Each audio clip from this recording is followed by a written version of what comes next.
ચારેક દિવસ પહેલાં મેં લોકરક્ષકનો અભ્યાસક્રમ અને એની તૈયારી કેવી રીતે કરવી એ અંગે વિડીયો બનાવેલો. એ વિડીયોની કોમેન્ટ જોતાં ઘણા બધા વિદ્યાર્થીઓ એ વિડીયો સમજ્યા નથી અને ઘણા બધાને ગેરસમજ થઈ છે. એ દૂર કરવા માટે આજે હું આ વિડીયો બનાવી રહ્યો છું.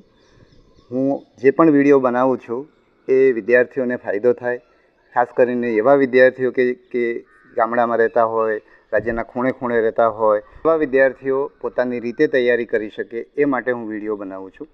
પરંતુ એવા વિદ્યાર્થીઓને જો ગેરસમજ થતી હોય તો ગેરસમજ દૂર કરવાનો મારી ફરજ છે. એટલા માટે હું આજે આ વિડીયો બનાવું છું. થોડા સમય પહેલાં એટલે લગભગ 15 દિવસ પહેલાં જ્યારે મેં ગરમીના પ્રકોપનો વિડીયો મૂક્યો ત્યારે મેં એ ગરમીના પ્રકોપનો વિડીયો, પીએસઆઈના અભ્યાસક્રમનો વિડીયો અને લોકરક્ષકના અભ્યાસક્રમનો વિડીયો મેં બનાવેલો. અને મારે એ વખતે પીએસઆઈના અભ્યાસક્રમનો વિડીયો ખાસ મૂકવાનો હતો, કારણ કે એના પહેલાં લોકરક્ષકના અભ્યાસક્રમને લગતી થોડીક વાત મેં અગાઉના વિડીયોમાં કરેલી હતી. પરંતુ પીએસઆઈનો જે અમે વિડીયો બનાવ્યો એમાં આજુબાજુમાં પક્ષીઓના ખૂબ અવાજ હતા, એટલે અમે એનો સુધારવાનો પ્રયત્ન કર્યો. સુધારીને પાછો મૂક્યો, પણ મૂક્યા પછી પણ અમને સંતોષ નહીં થયો, એટલે પીએસઆઈનો એ વિડીયો અમે દૂર કર્યો. અને હમણાં જ્યારે ચારેક દિવસ પહેલાં લોકરક્ષકનો જે તે વખતે બનાવેલો વિડીયો મેં ચારેક દિવસ પહેલાં મૂક્યો ત્યારે એ જ દિવસે મેં પીએસઆઈનો પણ આવો જ એક વિડીયો બનાવેલો છે. પરંતુ આ જે લોકરક્ષકના વિડીયોમાં જે ગેરસમજ થઈ છે એ જોતાં મેં પીએસઆઈના અભ્યાસક્રમનો વિડીયો મૂકવાનું માંડી વાળ્યું છે. અને હવે અભ્યાસક્રમમાં શું સાહિત્ય વાંચવું કોઈ પણ આ પરીક્ષા માટે, ખાસ કરીને લોકરક્ષક અને પીએસઆઈની પરીક્ષામાં શું પુસ્તકો વાંચવા એને લગતો વિડીયો મૂકવાનો હું વિચાર કરતો નથી, કારણ કે એના કારણે વિદ્યાર્થીઓમાં ગેરસમજ થાય તો એ બરાબર નથી.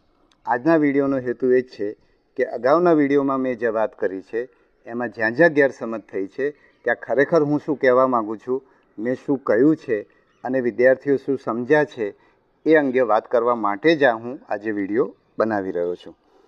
તો હા, તો વિદ્યાર્થીઓમાં જે સૌથી મોટી ગેરસમજ જે છે એ છે કે મેં જીસીઆરટી ને એનસીઆરટીના પુસ્તકો વાંચવાનું કહ્યું, એટલે કે આ પરીક્ષા હું જીસીઆરટી ને એનસીઆરટીના પુસ્તકો વાંચવાનું કહું છું એટલે કે આ યુપીએસસી અથવા જીપીએસસીની પરીક્ષાનું લેવલ થઈ જાય છે. તો મારે એ સમજાવવાનું છે, એક તો મેં એ વિડીયોમાં પણ કહ્યું છે અને આજે પણ તમને કહું છું કે જીસીઆરટી અને એનસીઆરટીના પુસ્તકો વાંચવાનું મેં એટલા માટે કહ્યું છે કે એ પુસ્તકો એવી રીતે લખાયેલા છે. અગાઉ પણ મેં આ વસ્તુ કહી છે, છતાં ફરી વાર કહી રહ્યો છું કે એ પુસ્તકો એ રીતે લખાયેલા છે અને શાળાના બાળકો માટે લખાયેલા છે. એટલે તમે જાતે કોઈ વિષયની તૈયારી કરવા માગતા હો તો તમને એ વિષય સરળતાથી ઘરે બેઠા બીજા કોઈની મદદ વિના સમજી શકો. બીજું, જીસીઆરટી અથવા તો ગુજરાત પાઠ્યપુસ્તક મંડળના જે પુસ્તકો છે તમે ભૂતકાળમાં ભણેલા છો અને અત્યારે ફરી વાંચો તો તમને સહેલાઈથી સમજાય. એટલે જીસીઆરટી અને એનસીઆરટીના પુસ્તકો વાંચવાનો હેતુ માત્ર ને માત્ર એટલો જ છે કે એ પુસ્તકો વાંચવાથી, શાળાના પુસ્તકો હોવાથી અને એ પુસ્તકો એ રીતે લખાયેલા હોવાના કારણે એ વાંચવાથી તમે જાતે તૈયારી કરી શકો અને તમારી કોચિંગની જરૂરિયાત રહે નહીં. પણ જો તમને એવું લાગતું હોય કે એના કરતાં તમને બીજું સાહિત્ય છે જે તમે એના કરતાં વધારે સહેલાઈથી સમજી શકો છો તો તમારે એ સાહિત્ય વાંચવું જોઈએ અને જીસીઆરટીના પુસ્તકો અને એનસીઆરટીના પુસ્તકો ન વાંચવાનો નિર્ણય કરવો જોઈએ. બીજું, જીસીઆરટી અને એનસીઆરટીના પુસ્તકો વાંચવાનું કહીએ એટલે આ પરીક્ષા યુપીએસસી કે જીપીએસસી થઈ જતી નથી. કારણ કે એનસીઆરટી અને જીસીઆરટીના પુસ્તકો યુપીએસસીના વિદ્યાર્થીઓ શું કામ વાંચે છે? એ લોકો તો ગ્રેજ્યુએટ અને પોસ્ટ ગ્રેજ્યુએટ લેવલની એમનો અભ્યાસક્રમ હોય છે, તો એમણે તો ખરેખર એ શાળાના પુસ્તકો વાંચવા જ ના જોઈએ.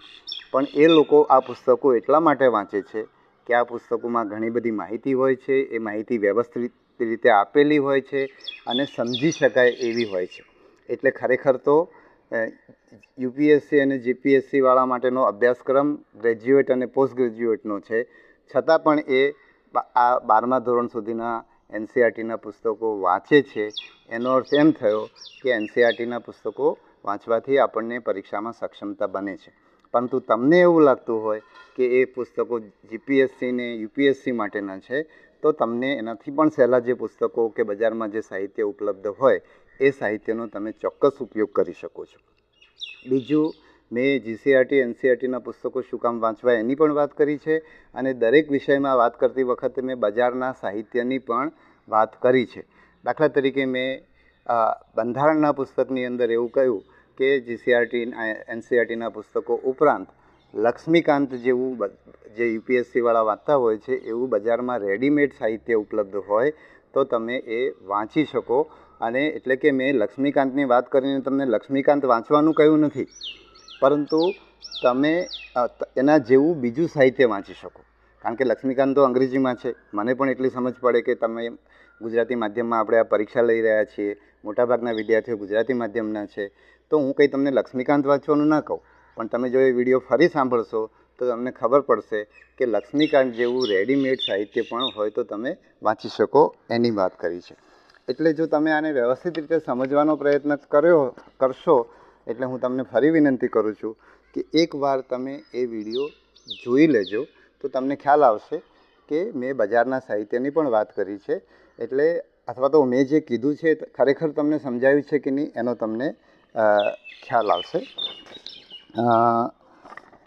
બીજી વાત, હા, અને બીજું આ તમારો અભિગમ તમને તમારો અભિગમ દર્શાવે છે. ધારો કે જીસીઆરટી અને એનસીઆરટીના પુસ્તકો વાંચવા શું કામ વાંચવા એની પણ મેં વાત કરી, આજે ફરી સ્પષ્ટતા કરી, અને છતાંય તમને એવું લાગે કે જીપીએસસીની યુપીએસસીની વાત કરું એટલે આ પરીક્ષા છે, એનસીઆરટી અને જીસીઆરટીના કે ગુજરાત રાજ્યના પાઠ્યપુસ્તકોની વાત કરું એટલે આ પરીક્ષા જીપીએસસીની યુપીએસસીની થઈ જાય છે, તો એ તમારો અભિગમ છે.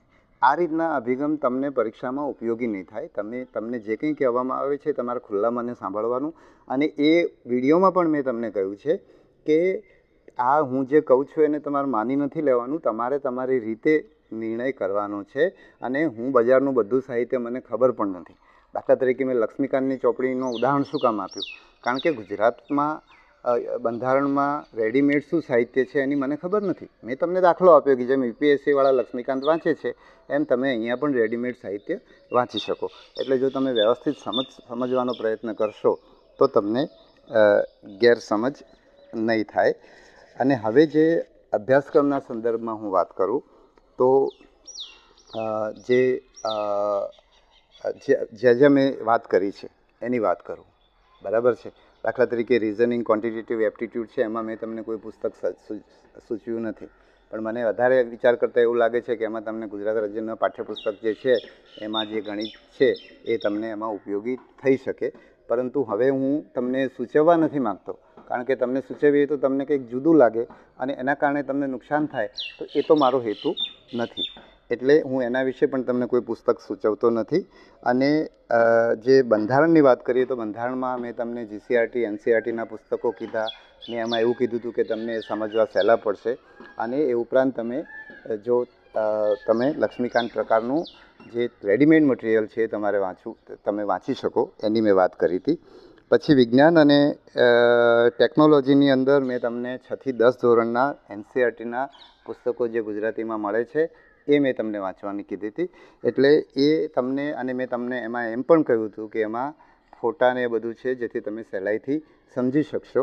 એટલે અને એમાં 6 થી 10 ધોરણના પુસ્તકો કીધા છે. ઇવન એમાં મેં 11-12ના પુસ્તકો પણ તમને કીધા નથી. અને 6 થી 10ના જે એનસીઆરટીના પુસ્તકો છે એ ગુજરાતી માધ્યમમાં ઉપલબ્ધ છે અને અત્યારે બાળકો એ પુસ્તકો ભણી રહ્યા છે. એટલે અને બીજું, તમે જીસીઆરટી અને એનસીઆરટીના પુસ્તકો જ્યારે હું વાંચવાનું કહું ને એમાં તમારાથી કેટલાક લોકો જો વાંચવાનો પ્રયત્ન પણ કરે તો એમને મારું સજેશન મેં અગાઉના વિડીયોમાં કદાચ કીધું છે, અથવા તો મેં પીએસઆઈના વિડીયોમાં કીધું હોય, જે મેં વિડીયો અપલોડ નથી કર્યો એટલે કદાચ એ વાત તમારા સુધી ના પહોંચી હોય, તો તમારે જો ખરેખર તમને એવું લાગતું હોય કે જીસીઆરટી અને એનસીઆરટીના પુસ્તકો વાંચવા જેવા લાગે છે અને એ વાંચવા જેવા છે કે નહીં એનો નિર્ણય તમારે કરવાનો છે. પણ જો તમે એ નિર્ણય કરો તો પહેલાં તમે જીસીઆરટીના પુસ્તક વાંચીને શરૂઆત કરજો, એટલે કે ગુજરાત બોર્ડના પુસ્તકો વાંચીને તૈયારી શરૂઆત કરજો, જેથી કરીને તમને એના જે શબ્દો છે એ સમજાશે તો પછી તમે હિન્દીમાં એનસીઆરટી વાંચવાનું તમારા માટે સહેલું પડશે. બીજું મેં કદાચ આ વિડીયોમાં કે પીએસઆઈના વિડીયોમાં એવું કીધું છે જે પીએસઆઈનો વિડીયો અપલોડ નથી થયો, તો શરૂઆતમાં તમે ગુજરાત બોર્ડના પુસ્તકો વાંચ્યા પછી એનસીઈઆરટી શરૂ કરશો તો તમને શબ્દો સમજવા સહેલા પડે. ધારો કે બંધારણ માટે સંવિધાન શબ્દ છે એવું તમને ધીરે સમજવા માંડો તમે. બીજું હિન્દીમાં તમે જ્યારે શરૂઆતમાં વાંચશો તો 2-3 દિવસ તમને મુશ્કેલી પડશે, પણ તમને પછી એ સમજાવવાનું સહેલું પડશે. અમે લોકો પણ પહેલાં ઇંગ્લિશમાં વાંચતા હતા, પછી અમને દિલ્હીમાંથી હિન્દીમાં પુસ્તકો મળી ગયા, તો અમે બધા હિન્દીના ખૂબ બધા પુસ્તકો લઈ આવ્યા. બલકે અમારી પાસે બસ ભાડું ના રહ્યું એટલા પુસ્તકો અમે હિન્દીમાં ખરીદ્યા. અને પછી મેં હિન્દીમાં મારું 3જા આઈટમ વખતે ઇન્ટરવ્યૂ આપવા ગયો ત્યારે મેં ખરીદ્યા, અને બધા હિન્દી પુસ્તકો એટલા ઉપયોગી થયા જેના કારણે હું 4થા આઈટમમાં 3જા આઈટમમાં મારી 380ની રેન્ક હતી એ 4થા આઈટમમાં 92ની રેન્ક થઈ ગઈ. એટલે એક આ હિન્દીનું જે શરૂઆતમાં જે અમને પણ એવું લાગતું હતું કે હિન્દી આપણને ના સમજાય, એટલે જો તમને એનસીઈઆરટીના પુસ્તકો વાંચવા હોય તો તમે વાંચવાનું શરૂ કરશો તો શરૂઆતમાં તમને મુશ્કેલી પડશે, પણ વાંચવા કે નહીં એ તમારે નક્કી કરવાનું છે. તો આપણે બંધારણની વાત કરી, પછી વિજ્ઞાનની વાત કરી, અને આપણે એ જ વાત કરી રહ્યા છીએ. નવું હું તમને નથી કહી રહ્યો, ગયા વિડીયોની સ્પષ્ટતા જ છે આ, બરાબર.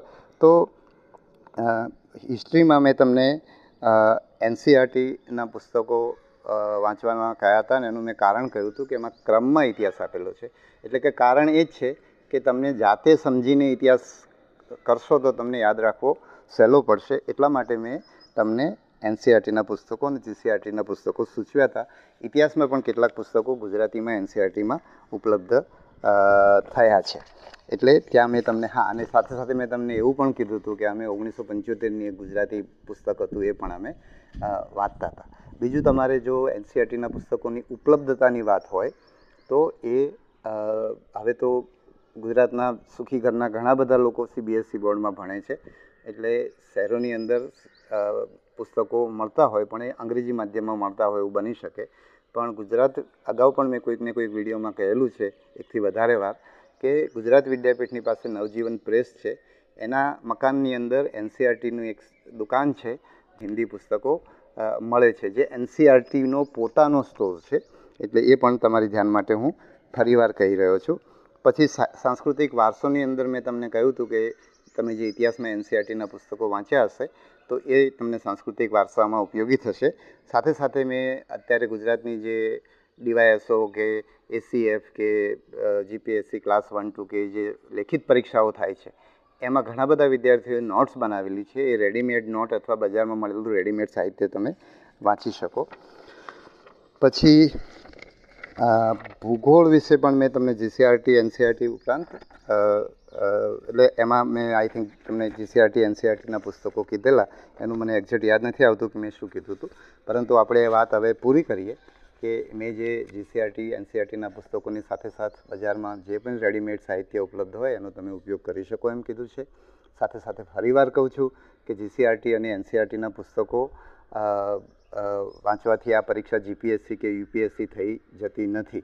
જીપીએસસી કે યુપીએસસીના લોકો આ પુસ્તકો એમનું અભ્યાસક્રમ ઉપરના ધોરણોનો છે, ગ્રેજ્યુએટ અને પોસ્ટ ગ્રેજ્યુએટનો છે, છતાં પણ એ લોકો જીસીઈઆરટી એનસીઈઆરટી એટલા માટે વાંચે છે કે એ પુસ્તકો એમને સહેલા પડે છે અને એ પુસ્તકો એમને આ પરીક્ષામાં ઉપયોગી થાય છે. તમને એમ લાગતું હોય કે પુસ્તકો અઘરા છે અને તમને ઉપયોગી નથી તો તમારે નહીં જ વાંચવાના અને એ નિર્ણય તમારે કરવાનો રહે છે.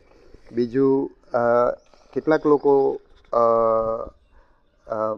એવો પણ એક તર્ક આપે છે કે જે લોકો પાઠ્યપુસ્તક વાંચે છે એ પાસ થતા નથી. તો એ તમારી વાત સાચી છે કે ખોટી છે મને ખબર નથી, પણ મારી પાસે જે 4-5 દાખલા આવ્યા છે એ એવા આવ્યા છે કે એ લોકો પાસ થયા છે. પણ એ 4-5 દાખલાના આધારે હું પણ એવું ના કહી શકું કે પાઠ્યપુસ્તકો વાંચનારા પાસ થાય છે.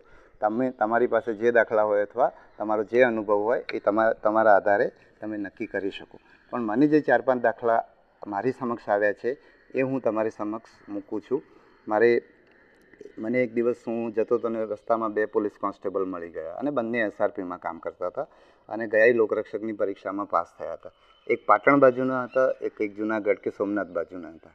અને તો એ બંને પાઠ્યપુસ્તકો વાંચેલા અને ગામડામાં રહીને તૈયારી કરેલી.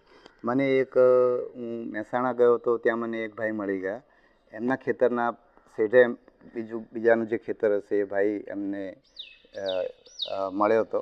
વિદ્યાર્થી જે તલાટી અને જુનિયર ક્લાર્ક બંનેની પરીક્ષામાં પાસ થઈ ગયો હતો અને એમને એવું કીધું હતું, એ વિદ્યાર્થીને એવું નથી મળ્યો, પણ એણે પેલા ભાઈને એવું કીધું હતું કે હું બધા પાઠ્યપુસ્તકો વાંચ્યું ને એના આધારે બંને પરીક્ષાની અંદર પાસ થઈ ગયો છે.